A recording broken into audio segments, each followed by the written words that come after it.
And the big story of 5, a poll out today shows it's a dead heat in the race for governor. Things could get nasty over the next few months. We're seeing a dead heat in the race and well within the margin of errors.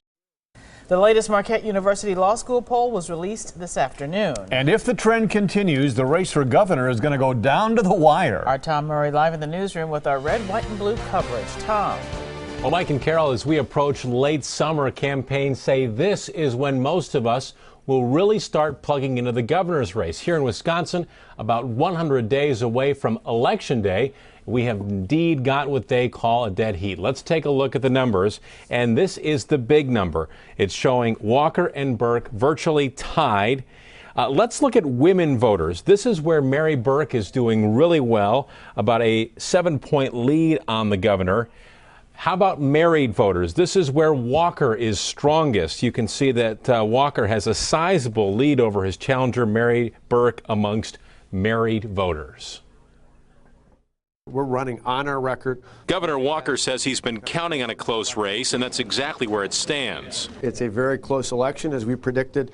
I predicted last year when we had an opponent that in this state, a state that was the closest blue state in America in 2000 and 2004. Wow, it smells awesome in here. Democrat Mary Burke toured Penzeys Spices this week. Her supporters are encouraged to see the numbers this close, this early in the campaign. Wisconsin is clearly ready for a new direction and a new kind of leadership, and they want someone like Mary Burke who's got great experience in the private sector creating jobs. Political types say most of us won't start paying attention to the governor's race until the kids go back to school.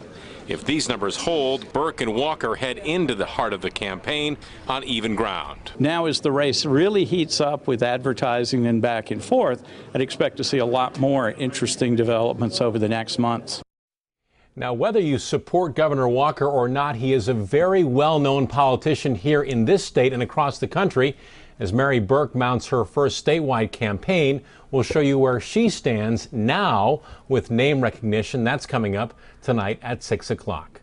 For now, live in the newsroom, Tom Murray, today's TMJ4. And still a lot of time left. Thank you, Tom.